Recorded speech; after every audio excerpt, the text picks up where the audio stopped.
Selanjutnya, yang menyebabkan doa tak terjawab dari sebab matinya hati, qultum annal mauta haqqun wa lam tasta'iddu lahu. Kamu berkata, kamu yakin bahwa mati adalah sesuatu yang benar, tapi kamu tidak pernah punya persiapan untuk mati. Padahal menurut logika, orang yang akan bepergian jauh tentu dia harus mempunyai bekal yang cukup. Semakin jauh jarak perjalanan yang akan ditempuhnya, semakin banyak perbekalan yang harus dibawanya. Dahulu, seketika beberapa jamaah dari Yaman akan melaksanakan ibadah haji dengan nekat, mereka berprinsip, pokoknya kan berangkat haji jadi tamunya Allah, nanti Allah yang akan ngelayanin. Mereka nekat, modal badan doang berangkat. Diadukan kepada baginda Rasul, lalu turun peringatan dari Allah, wa tazawwadu fa inna khairaz zadi taqwa. Jangan begitu, bawa bekal. Sesungguhnya bekal yang paling baik adalah takwa. Bahwa berangkat dengan bekal takwa itu bekal yang paling utama. Tapi bekal-bekal yang lain pun jangan diabaikan. Kalau kita akan berangkat untuk tujuan yang baik, bekal yang paling utama memang takwa. Tapi tidak berarti harus mengabaikan bekal-bekal yang lain. Begitulah, semakin jauh perjalanan yang akan kita tempuh, semakin banyak bekal yang harus kita hadapi. Kalau saudara mau pergi ke Surabaya, tidak membawa bekal kemudian berani berangkat, rasanya sih saya pikir itu bukan berani, nekat namanya. Sama saja orang belum pernah sembahyang mati. Nekat tuh orang. Berani amat. Belum berbuat kebaikan barang sedikit pun sudah mati. Nekat namanya itu. Sama saja tadi, nggak bawa bekal apa-apa berangkat ke Surabaya. Sampai Surabaya belum tentu, sengsara udah jelas. Belum punya bekal yang baik sudah mati. Sampai ke surga belum tentu, tapi kebelangsak dan sengsara rasa-rasanya pasti itu. Oleh karena itu, kalau kita yakin mati sesuatu yang benar, sesuatu yang pasti datang menimpa, maka hendaklah kita mempersiapkan bekal. Kemudian, idda'aitumun najata minan nar wa ramaitum fiha anfusakum. Kamu memproklamirkan diri ingin selamat dari neraka, tapi kamu lemparkan dirimu ke dalam neraka. Bagaimanapun bajingannya bajingan, kalau ditanya, ente mau masuk neraka enggak? Jawabannya pasti enggak. Itu pasti perbuatannya sendiri yang melemparkan dirinya ke dalam neraka, membiarkan dirinya berlarut-larut, bertimbun-timbun dalam dosa dan kesalahan, dan tidak akan ada niatan untuk memperbaiki diri. Hanyut di meja judi, habis ditelan minuman keras, fitnah sana fitnah sini, hasud sana hasud sini. Padahal mulutnya ingin selamat dari neraka, perbuatannya malah melemparkan dirinya ke dalam api neraka. Tidak ada orang yang lebih sayang kepada diri kita selain kita sendiri. Dan menyayangi diri itu tidak cuma dengan memandikannya sehari 3 kali, memakaikannya parfum dengan segala macam merek, memakai sabun yang wangi-wangi, minyak yang harum-harum. Lebih daripada itu, jaga dan sayangi diri. Jangan jatuhkan dia ke dalam perbuatan-perbuatan yang bisa menjerumuskan diri itu ke dalam neraka. Kemudian disambung oleh Imam Al-Faqih Abu Lais, yang menyebabkan doa tidak terjawab karena hati mati, idda'aitum dukhulal jannah walam ta'malu laha. Kamu ingin masuk surga, tapi kamu berat mengamalkan perbuatan yang bisa menyampaikan kamu ke surga. Semua kita kalau ditanya mau masuk surga, mau, tapi jarang yang berlomba melakukan perbuatan-perbuatan yang bisa menyampaikan kita ke surga. Kemudian yang terakhir kata Imam Al-Faqih Abu Lais, dafantum mautakum walam ta'tabiru laha. Kamu menguburkan orang yang mati di antara kamu, tapi kamu tidak bisa mengambil iktibar, tidak bisa mengambil pelajaran dari mayit yang jenazah yang kau kuburkan itu. Mestinya kan nguburin orang tuh membuat sadar. Iya, kalau sekarang saya baringkan di liang lahat, menghadap ke arah kiblat, bantalnya tanah, setelah itu ditutup dengan papan, lalu ditimbun dengan tanah. Iya, sekarang giliran saya, entah besok, lusa, bulan depan, tahun depan, tapi pasti mengubur mayat, mengubur jenazah, tapi tidak bisa mengambil iktibar dari yang dilaksanakannya itu. Ini merupakan penyakit-penyakit batin yang merupakan handicap, yang menimbulkan jarak antara kita dengan Allah Subhanahu wa ta'ala. Pantas kalau itu semua ada pada diri kita, hati jadi mati. Dari hati yang mati, doa tidak akan tembus. Kita tidak lagi akan diperdulikan oleh Allah Subhanahu wa ta'ala. Dan itu sekali lagi kemalangan yang terbesar dalam kehidupan kita. Bagaimana jalan keluarnya? Pertama, memperbaiki batin kita, menyelamatkan diri daripada penyakit-penyakit yang bisa mematikan hati seperti yang sudah saya sebutkan tadi.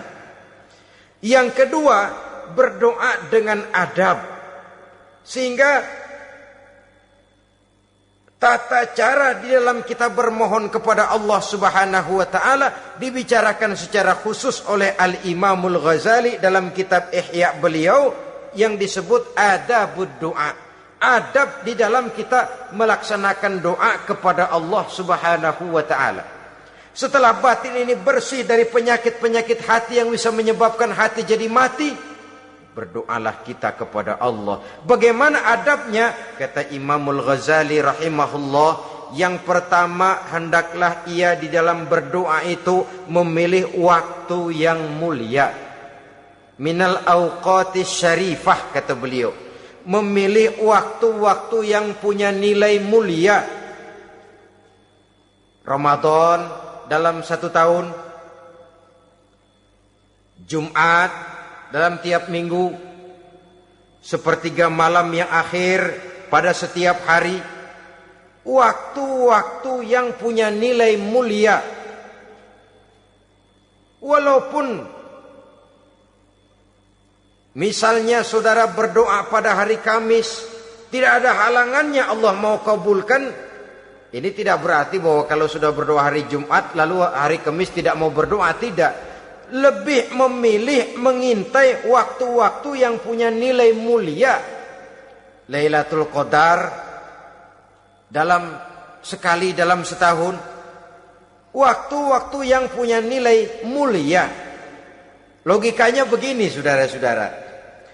Kalau kita datang ke rumah seseorang, tujuan utama kita minjem duit, yang paling pertama kita perhitungkan tanggal berapa nih? Kan itu toh, tanggal berapa? Kalau tanggal 20 atuh minjem duit, orang lagi ngap-ngapan, boro-boro dia bisa minjemin, dia sendiri mungkin lagi pusing. Kita lebih dulu kita amatin tanggal berapa nih? Yang enak sore apa siang? Jam 2. Jam 2 dia baru pulang dari kantor, tapi giliran tidur. Kalau dia tidur dibangunin, datang mau minjem duit, kagak dimaki-maki sudah kebagusan deh. Kan kita lihat waktunya, timingnya kata orang sekarang. Tanggal berapa, sore apa malam, apalagi gulem apa terang bulan. Itu semua sudah kita atur sedemikian rupa, memilih waktu. Yang kedua kata Imamul Ghazali, memilih keadaan yang istimewa. Kalau tadi soal waktu, yang kedua soal keadaan. Ada situasi-situasi di mana doa itu diijabah oleh Allah Subhanahu wa taala. Di antaranya kata Imam Abi Hurairah, Inda zahfi sufuf fi sabilillah, pada waktu mengatur barisan perang membela agama, di situ doa kabul. Inda nuzulil ghais, ketika turun gerimis, di situ doa makbul. Inda iqamis shalah, ketika salat mau didirikan, riwayat lain bainal azan wal iqamah, antara azan dan qomat, di situ doa makbul. Itu memilih keadaan-keadaan. Kemudian yang ketiga, kata beliau, berdoa menghadap kiblat. Ya, apa kalau doa madhab mudik Tuhan gak tahu? Tahu. Tuhan gak dengar? Dengar. Cuma lebih etis. Lebih etis kalau kita berdoa menghadap ke arah kiblat. Saudara-saudara kaum muslimin rahimakumullah. Yang keempat, hifdzus saut, menyederhanakan suara. Tidak terlalu keras, juga tidak terdengar orang lain, apalagi kalau doa kita diaminkan oleh orang lain. Tidak usah terlalu keras. Kenapa? Karena Allah yang kita meminta kepadanya bukan zat yang tuli, bukan zat yang buta, bukan zat yang tidak dengar, bahkan Dia Maha dengar. Juga tidak terlalu seperti orang berbisik-bisik, apalagi kalau doanya doa bersama-sama.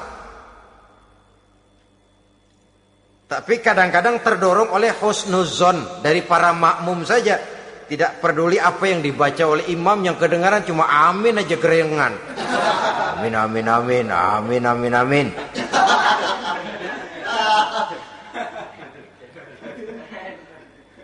Juga tidak terlalu keras. Seperti orang berdoa, seperti orang pidato. Saudara-saudara kaum muslimin rahimakumullah. Yang kelima, alla yatakallafa saja' fid du'a. Dalam berdoa, kalau istilah kita, jangan nyelongcong. Saja' ini menunjukkan sikap berani kepada Allah. Misalnya ada orang berdoa, ya Allah ampunilah saya kalau engkau mau. Kalau Allah mau, kasihanilah saya ya Allah kalau engkau mau. Itu doa orang songong. Atau sama saja, ya Allah berilah saya rezeki dikit aja. Emang kenapa pakai begitu?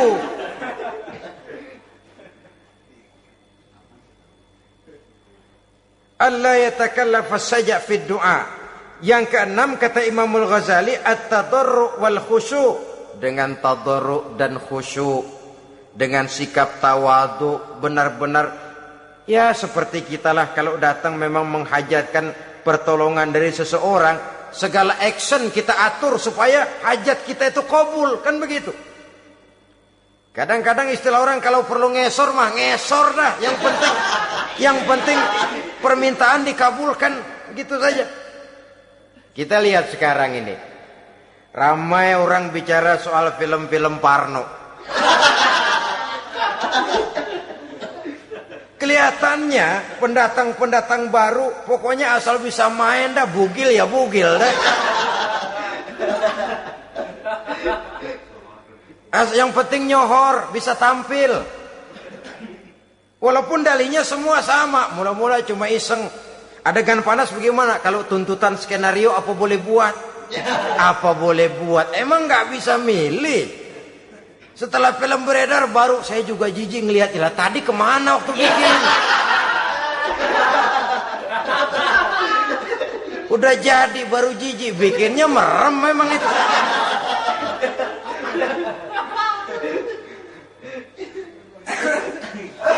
Tapi ada satu analogi, asal bisa main, asal bisa tampil di layar, apa saja jadi taruhan sudah. Bugil ya bugil dah, nggak soal dah. Pokoknya bisa main, tampil, nyohor, masuk koran.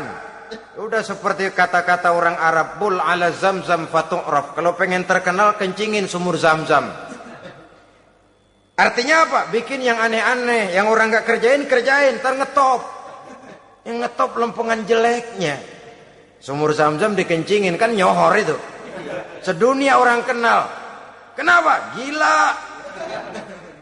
Saudara-saudara kaum muslimin rahimakumullah, sangat kita sayangkan kalau lalu orang berlomba-lomba dengan cuma modal paha mulus, wajah cantik, dimauin apa saja mau lalu bisa tampil. Akibatnya yang jadi korban adalah anak-anak kita. Disuguhi tontonan-tontonan yang meracuni jiwa mereka. Walaupun akibatnya barangkali ya lain seperti band orkes dengan film, memang akibatnya tidak langsung ya. Kalau band orkes akibatnya langsung, dia bisa berantem di tempat lokasi. Film orang nonton tahu dia di tempat itu, bukan di tempat itu dia praktek, pulang jadi pikiran dia. Tadi serem ya, ntar kalau udah kesempatan kita praktek. Ntar ngancemnya itu yang gak enak. Tapi yang saya analogkan dengan persoalan kita, tingkah pola artis apapun dilakukan asal bisa main. Nah itu tuh, asal dapat kesempatan acting. Dalihnya ya tuntutan skenario lah, iseng lah, macem-macem lah. Tapi yang jelas satu target, saya harus dapat kesempatan main. Untuk sampai ke situ cara apa saja harus saya tempuh. Tidak peduli harus menginjak-injak norma dan budaya bangsa yang luhur. Tidak peduli harus bertentangan dengan kaidah agama. Tidak peduli hasilnya meracuni umat masyarakat, terutama generasi muda. Yang penting kan ngetop. Saudara-saudara, baiklah ya, itu soal lain. Tapi soal kita ialah at-tadarru wal khusyu'. Bermohon kepada Allah dengan tadarru, khusyuk dan tawadhu. Seperti kalau kita mau bermohon kepada seseorang, kita merendahkan diri. Pak, saya memang orang gak mampu pak. Utang saya udah selebar kampung pak. Anak udah 16 seperempat. Apa saja kita meratap, menghibah, mengeluh, merintih, ujungnya kan yang penting gue minjem duit dapat dah gitu. Apa kayak diomongin, pokoknya pulang bawa duit, itu saja. Itu strategi manusiawi. Kalau ini kita adakan konteks, oh iya, kepada Allah lebih lagi kita tadarru, khusyuk, tawadhu. Doa dengan tawadhu, sebab kita akan bermohon kepada yang serba maha. Menghadap ke arah kiblat, duduk bertafakur dengan khusyuk, tawadhu. Jangan doa sembari tolak pinggang.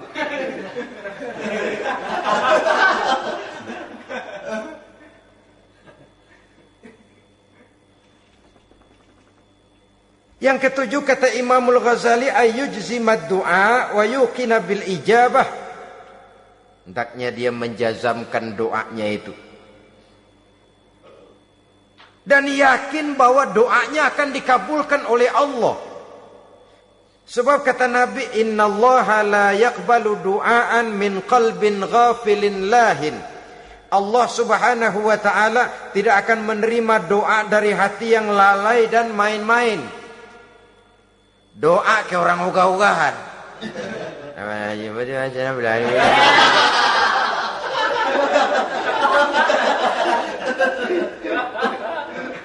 Kali malaikat nyongok dong, lu minta apa lu?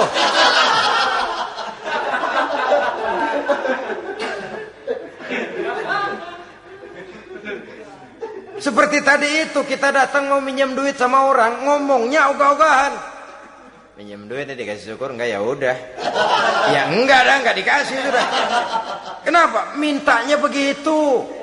Enggak serius dan enggak yakin bahwa doanya akan dikabulkan. Kalau kita sudah punya keyakinan, jangan-jangan doa saya enggak diterima Allah. Enggak. Kata Allah, ana inda zanni abdi bi. Aku sih bagaimana menurut sangka hambaku kepadaku saja. Kalau sangkanya baik, aku baik. Kalau sangkanya doanya dikabulkan, aku kabulkan. So itu doa harus dengan pasti dan harus dengan yakin doa itu akan dikabulkan dan meluruskan harapan, membenarkan cita-cita. meluruskan maksud apabila doa itu dikabulkan oleh Allah Subhanahu wa taala. Saudara-saudara, oleh karenanya jangan doa setengah hati. Jangan berdoa sambil main-main. Apalagi menghadap kiblat dengan dua tangan terangkat sebagaimana dicontohkan oleh Rasulullah sallallahu alaihi wasallam. Bahwa berdoa tanpa mengangkat kedua tangan pun Allah tahu. Allah dengar, tapi kelihatannya kurang serius. Seolah-olah terserah ada Tuhan, mau dikasih ya kasih, enggak ya udah. Seolah-olah kita tidak serius dalam berdoa. Kemudian yang berikutnya kata Imamul Ghazali, ayyaftatahad du'a bi zikrillah fala yabda'u bisu'al. Hendaknya dia mulai berdoa itu dengan menyebut nama Allah, berzikir kepada Allah, fala yabda'u bisu'al, jangan langsung memulai dengan permintaan. Ini tata krama etisnya. Sama juga orang kirim surat, salam sejahtera kami haturkan, padahal mah nggak ada itu juga nggak apa-apa. Itu kan maksud mukaddimah saja. Besar harapan kami semoga Bapak dan keluarga di sini pun berada dalam keadaan sehat walafiat. Selanjutnya kami telah dengar dari berbagai teman tentang kedermawanan Bapak, tentang bantuan Bapak di berbagai bidang yang menyangkut sosial pendidikan. Sehubungan dengan itu maka kami bermaksud mengajukan permohonan. Baru masuk itu mah 15 kalimat kesonoin, urusan lain. Intinya sehubungan dengan itu kami bermaksud memohon kepada Bapak. Kita mulai, salam sejahtera kami haturkan, bersama ini pula kami, macam-macam lah. Sama juga seperti tadi itu, kita datang mau minjem duit, datang karena kita tahu datang habis bulan, malam terang bulan, udaranya sejuk, ngobrol lah kita, dapet teh. Apa kabar Pak? Baik. Aduh Bapak sih, untung dah Pak, kaya pemurah lagi. Saya tahu Bapak banyak nyumbang di mana-mana, di Angon aja tuh orang di Angon.